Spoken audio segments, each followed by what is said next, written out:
Oke, selamat sore teman-teman semuanya. Balik lagi bersama saya Junara di Senturi Daunku Hijau.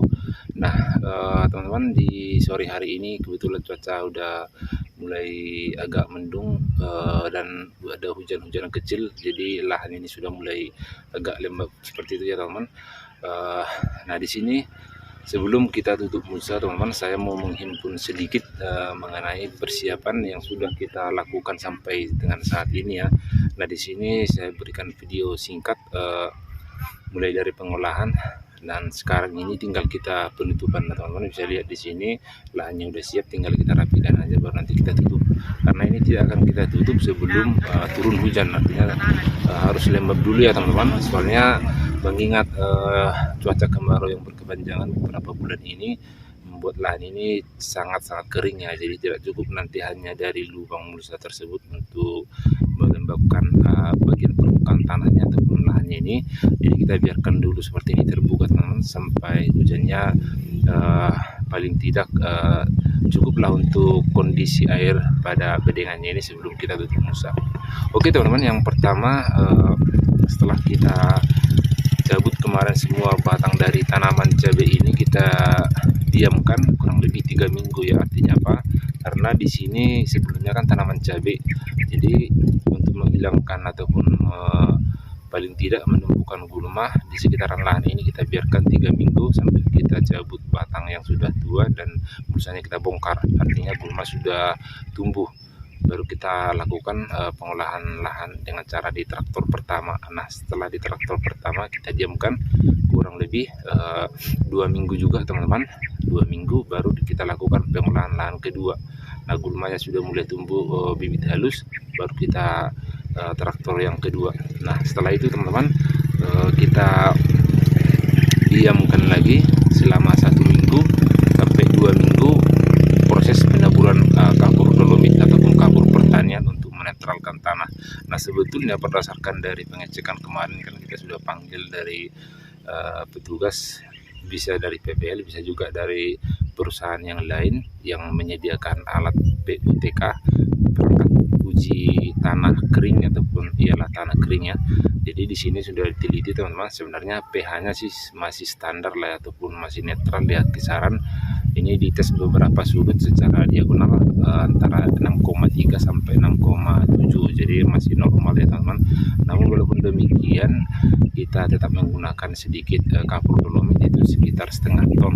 Nah, luas lahannya ini teman-teman setengah hektar, tapi setengah hektar luas lahannya yang kita tanami di sini kurang lebih seperempatnya lah, setengah hektar, seperempat hektar lah, atau 1:1 ya, satu tanaman, satu juga gangnya, jadi setengahnya lah kan, berarti setengah, seperempat hektar.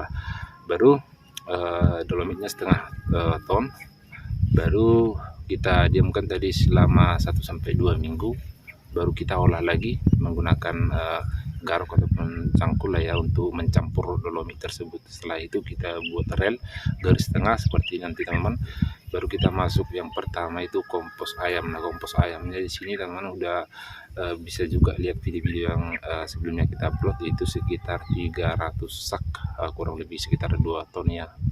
Untuk ukuran satu saknya itu 7-8 kilo, katakanlah 7 kilo ya, 2 ton. Jadi 300 sak. Nah, setelah itu masuk ke bagian pupuk. Nah, kalau pupuknya di sini kita masuk yang pertama pupuk organik. Organiknya ini yang saya pakai Petroganik ya teman-teman, itu masih subsidi terakhir ya, sekarang udah enggak lagi, cuman waktu itu udah saya stok karena ini udah mempersiapkan penanaman ya tahap kedua. Jadi organiknya sama juga teman-teman, setengah ton, karena di samping itu saya masih menambahkan lagi organik yang lain. Nah, kekurangannya di sini teman, pada saat pengecekan di lahan ini tingkat kesuburan dari sisi organiknya sangat kurang memang, makanya kita perlu banyak organik di sini supaya tanahnya makin subur ya. Nah, untuk pupuk tunggalnya teman-teman seperti dari fosfat dulu ya. Kalau nitrogen kan nggak usah, fosfatnya kita masuk cukup 100 kilo aja, karena dari lahan di tanah anisol seperti ini di dataran tinggi, jadi biasanya fosfatnya tinggi. Nah, kita cek juga waktu itu, jadi hanya butuh 400 kilo per hektar. Jadi kita buat seperempatnya karena seperempat hektar yang kita tanami di lahan setengah hektar ini. Jadi cukup 100 kilo. Dan demikian juga dengan kalium yang kita gunakan di sini. Kaliumnya itu mesti kali ataupun subur kali, sama aja teman-teman ya. Kalium 30% bebas klor ya. Kalau tidak ada subur kali boleh can kali, boleh mesti kali. Yang penting bebas klor teman-teman, bukan KCl ya, beda. Nah tadi kalau dari pospaknya kita menggunakan SP36 aja, itu masih disubsidi kemarin yang terakhir.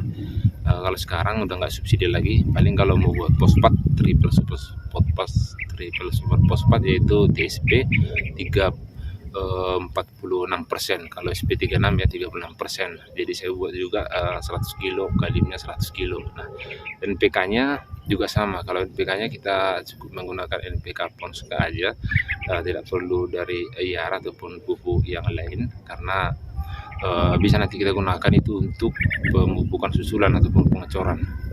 Baik, nah yang berikutnya kita masuk menggunakan ini teman-teman, arang sekam yang sudah saya kumpulkan ini cukup banyak. Ini kemarin kita masukkan sekitar 2 ton lebih. Kita tabur di seluruh bedengan di rel yang sudah kita buat ini. Nah kita diamkan juga beberapa hari sambil turun hujan, menunggu hujannya agak lembab di lahan ini, baru juga biar arangnya tidak terlalu panas ya. Sambil juga teman-teman untuk menutup pupuk yang sudah kita tabur, soalnya ini di relnya ini belum kita tutup ya, hanya penutupnya masih arang sekam yang sudah kita tabur kurang lebih 2 ton. Nah setelah itu teman-teman nanti baru kita tutup dan kita rapikan bedengannya ini, baru kita pasang mulsa. Nah untuk sementara masih seperti itu teman-teman tahapannya.